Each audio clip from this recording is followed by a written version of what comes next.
ये कहानी राजगढ़ राज्य के एक छोटे से हरा भरा गांव बरगदपुर की है। बरगदपुर नाम इसलिए पड़ा क्योंकि गांव के बीचों बीच एक विशाल प्राचीन बरगद का पेड़ खड़ा था, जिसकी छांव में गांव वाले सालों साल बैठकर बातें करते, चाय पीते और अपनी छोटी मोटी समस्याओं का हल निकालते थे। इसी गांव में एक पुराना मकान था, जिसमें जगन्नाथ नाम के एक बुजुर्ग रहते थे।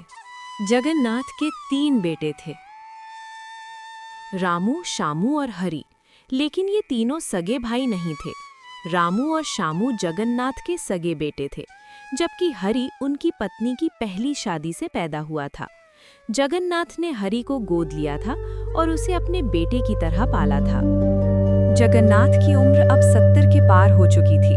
उनकी तबीयत पिछले कुछ महीनों से लगातार बिगड़ रही थी। पहले तो सिर्फ सांस फूलना और कमजोरी थी, लेकिन अब दर्द इतना बढ़ गया था कि वे बिस्तर से उठ नहीं पाते थे।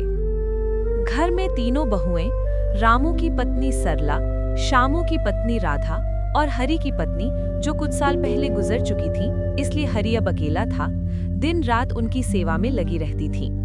बच्चों में अर्जुन, रामू का बेटा 16 साल, विकास, शामू का बेटा 12 साल और रोहन, हरि का बेटा 10 साल थे। तीनों बच्चे आपस में बहुत अच्छे दोस्त थे, लेकिन बड़े भाइयों के बीच का तनाव उन्हें भी महसूस होता था। एक शाम जगन्नाथ ने हरि को सबसे पहले बुलाया। कमरे में मध्यम रोशनी थी। जगन्नाथ की आवाज कमजोर लेकिन साफ थी। हरि बेटा, आजा, पास बैठ। पिताजी, आप ठीक हो जाओगे ना? आप हमें छोड़कर मत जाना, घर बिखर जाएगा। जगन्नाथ ने मुस्कुराने की कोशिश की। जब तक तू है, मुझे यकीन है घर सुरक्षित रहेगा। तेरा दिल सोने जैसा है बेटा। हरि ने सिर झुकाकर कहा, मुझसे नहीं होगा पिताजी। आपकी दुकान, ये घर, सब कुछ। भाइयों का क्या होगा? जगन्नाथ ने धीरे से कहा। रामू और शामू को भी बुला। हरि बाहर निकला, रामू और शामू को बताया। पिताजी बुला रहे हैं। रामू ने ठंडे लहजे में कहा। जा तू जा, मैं बाद में आता हूँ। लेकिन शामू चुपचाप कमरे में चला गया। जगन्नाथ ने रामू को देखते ही कहा, रामू, आ बेटा, बैठ। रामू चुपचाप बैठ गया। जगन्नाथ बोले, क्यों नाराज रहता है तू?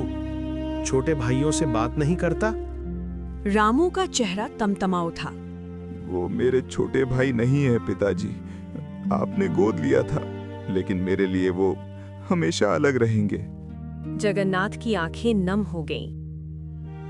बेटा, अच्छा लगे या बुरा, वो मेरे बेटे हैं। मैंने उन्हें पाला है। तू बड़ा है, जिम्मेदारी तेरी है। मेरे जाने के बाद घर तेरा होगा। सबका ध्यान रखना। वादा कर कि तू हरि और शामू का और उनके बच्चों का भी ख्याल रखेगा। रामू ने जबरदस्ती हामी भरी और कमरे से निकल गया। उसके बाद शामू को बुलाया गया। शामू ने भी वैसी ही बातें सुनी, लेकिन वो चुप रहा। उसके मन में भी जलन थी, पर रामू जितनी नहीं। रामू अपने कमरे में पहुंचा। सरला ने पूछा, क्या हुआ? इतना गुस्सा क्यों? रामू फट पड़ा। पिताजी ने कहा कि छोटे भाइयों की जिम्मेदारी मेरी है। घर में सबसे बड़ा मैं हूँ, सबका ख्याल रखो। मेरा अपना बेटा, उसकी क्या, बस हरि और शामू के बच्चों को पालूं। बचपन से यही हो रहा है। सबसे पहले हरि को पूछते हैं, मेरा बेटा कहीं भाड़ में। सरला ने समझाने की कोशिश की। जाने दो, अगर जिम्मेदारी नहीं लेनी तो मत लो।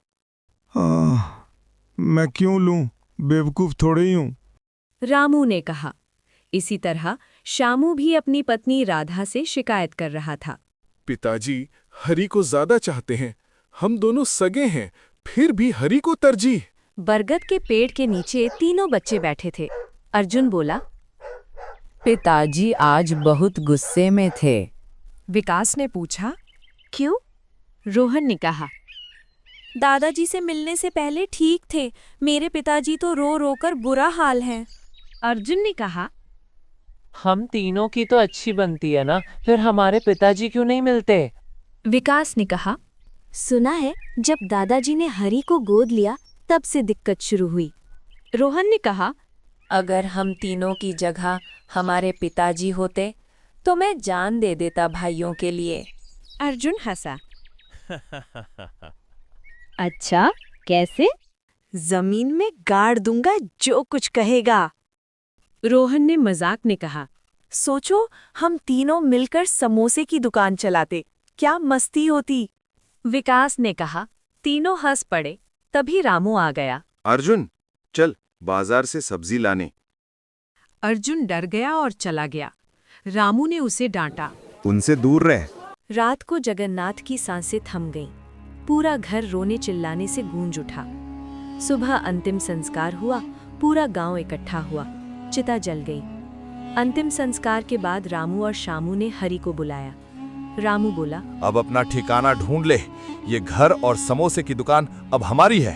हरि चौंक गया। भैया, ये घर मेरा भी है, पिताजी ने कहा था। शामू ने कहा, उनका शौक था, हमारे पास अपना परिवार है। हरि रो पड़ा।